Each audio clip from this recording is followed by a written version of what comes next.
Hey, hope you're good. Taki here. Today's session, I want to talk about the back end of your coaching program, the keeping clients piece and the getting clients to win piece. I don't know how you run your program right now, but I know that if you run a group program of any sort, getting people to engage in a different style relationship than they would if they were working with you one-on-one is really important.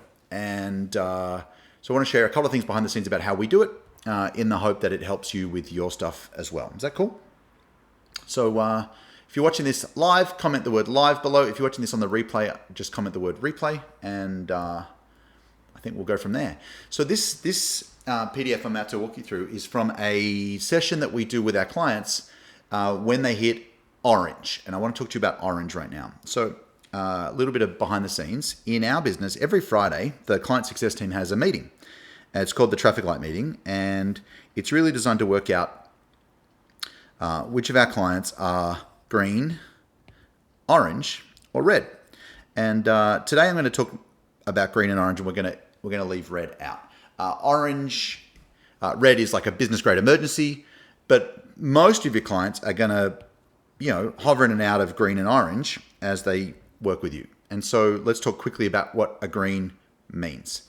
In our world, a green is, actually the definition's changed a bit. So let me tell you what it used to be. A green light in this traffic light meeting used to mean three things. We'd say someone's green if they have a right next thing. Okay? Right next thing is one project that they're working on that's going to move their business up that we know about. In other words, if they know it, but we don't know it, it's not green yet, right? So they've got a right next thing, and we've got a whole series of projects in our roadmap, and each one of those could be a right next thing for somebody. So they need a right next thing. The second thing is that they're engaged. And engaged means they're actively participating in the program in a coaching relationship with you or you and your team. Yeah? And then the third thing that green used to mean for us is that their belts are going up. And if you're new to my world, a belt is that their monthly income goes up. And so we track monthly revenue in belts.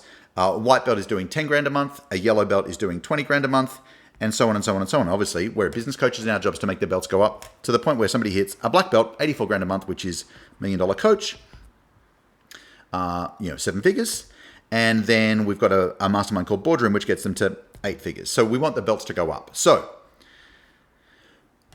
up until 3 weeks ago, this was a green light. You've got a right next thing, you're engaged, and the belts are going up. And what we realized, kind of obviously in hindsight, but it was a BFO, a blinding flash of the obvious at the time, is that the belts going up is what you'd call a lag measure. In other words, it's something that happens as a result of something else. It's the end of a process, not the start of a process.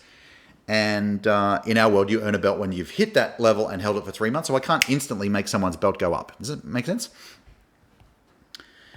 So what are the lead measures? Well, the lead measures are these two. You've got a right next thing and you're engaged. So a new definition of a green light is, does the client have a right next thing that they're clear about and we're clear about, so we can coach them through it? And number two, are they engaged, participating actively in the program? And so we ran a process about 3 or 4 weeks ago where we looked at every single client in the program and we asked ourselves the hard questions. Do we know that we know what their right next thing is, and are they engaged? And if you take hundreds of clients and you look at each one individually and you ask those two questions, often the answer is yes, but often the answer is, I don't know. And so anyone that was a definite no or a don't know, we marked them orange. We called it the great oranging. Cool? So then the question is, okay, well, now that I know what a green light is, what an orange light is, because an orange is if I don't have those two things, a right next thing and engaged, what do I do about it? And so we've got a process that we've been running with small groups of our clients a few times a week called the Great Greening. And the Great Greening is our internal name for how do we turn oranges into greens. And it's kind of interesting because we've had this list for quite a while now, but every Friday we've had this traffic light meeting, but it's been a private list. In other words, we've never shared it with clients. So clients don't know if they're green or orange in our book. They'll have an internal sense of it, but we've never called it out. And the problem with private is we know who's green and who's orange, but they don't know. And then if we try to switch someone from orange to green, it's something we're doing to people, not with people. And it's 2021. You can't do things to people without their consent, right? And also it puts them, frankly, in the back seat when it comes to going from orange to green. And so what we've started to do is make this public. In the future, we'll publicly share the green list. But right now, we're getting people who we suspect are orange and having a conversation with them. And we explain what green is, got a right next thing, and you're engaged. And we say, according to that definition, would you say you're green or orange right now? And because we know who's who, and we've had this private list for ages, they're like, I'm orange. Perfect. So now what we do is we take this list public. Instead of it's something that we know, now we both know who's green and who's orange, and we don't have to do green to them. It's something we can do with them. And instead of being in the passenger seat, they're back in the driver's seat of their coaching business, which is what we want. And so what we do is as soon as we've got someone and we know that they're orange, we can go, hey, a green is right next thing and an engagement plan. Is it okay if we spend the next 30 or 40 minutes and do this together? And we're doing this in small groups, about 7 people, and it seems to be a kind of a pretty nice sweet spot number for people to feel seen. So how do we do it? Well, the first thing we do is we take our black belt roadmap here and we figure out their right next thing. There are different projects that people should focus on at different stages in their coaching business. And we start on the right-hand side and we work our way across and we find the next thing that's missing. So if someone is really, really busy right now, the first thing we want to do is we want to free up a day a week. If they've already got some time to work on their business and other stuff, we're going to go along. And so in this group, we identify a right next thing for each person. We put their initials next to it, like TM for Taki more, until everyone's got a right next thing. Now, we're halfway through our grading process, aren't we? We've got a right next thing, but we're still not, they haven't been engaging.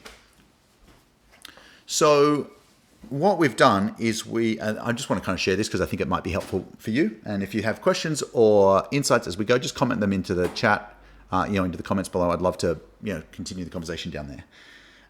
We take people to Black Belt calendar, our training calendar, and we've added this RSVP option to our training calendar.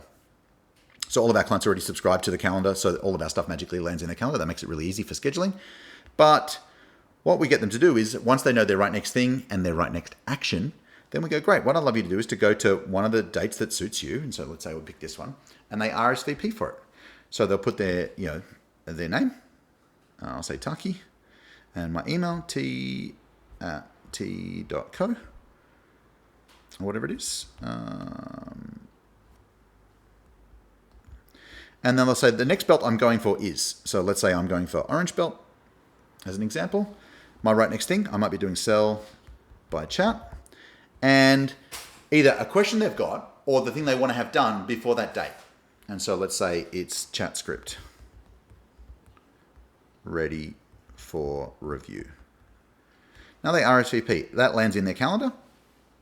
But more importantly, at our end, we know what they're working, what their right next thing is, and we've got a date scheduled in to work with them on that thing. Does that make sense? What's amazing about this is the accountability goes right up. They've just scheduled a time, looked us in the eye and said, I'm coming there. So guess what? They show up. People who've been AWOL for a month now start showing up consistently. They don't have to book in all of the calls. They just book the next one. On that call, we have a look at their right next thing. We get them unstuck about right next steps. As soon as they're clear about next thing and next action, they book in their next check-in, and now away they go.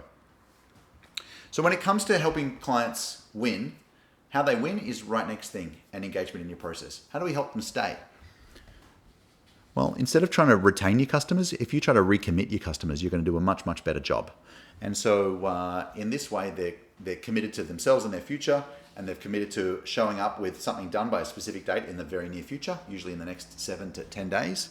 All of a sudden, engagement is up, right next thing's up, and there are 2 lead measures. And guess what happens?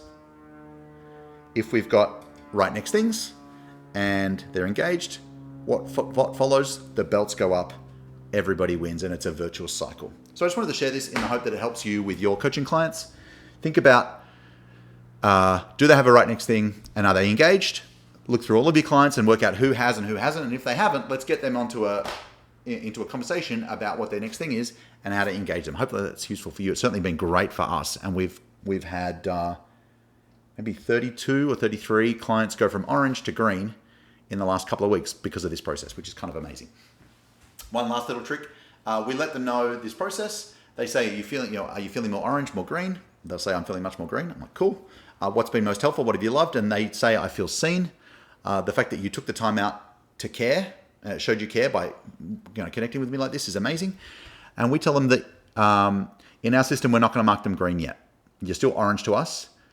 We'll turn you green the moment you show up to that call. Will you promise you'll show up? And they're like, yes. And they actually do. It's a little bit magic. So when they show up, they're green.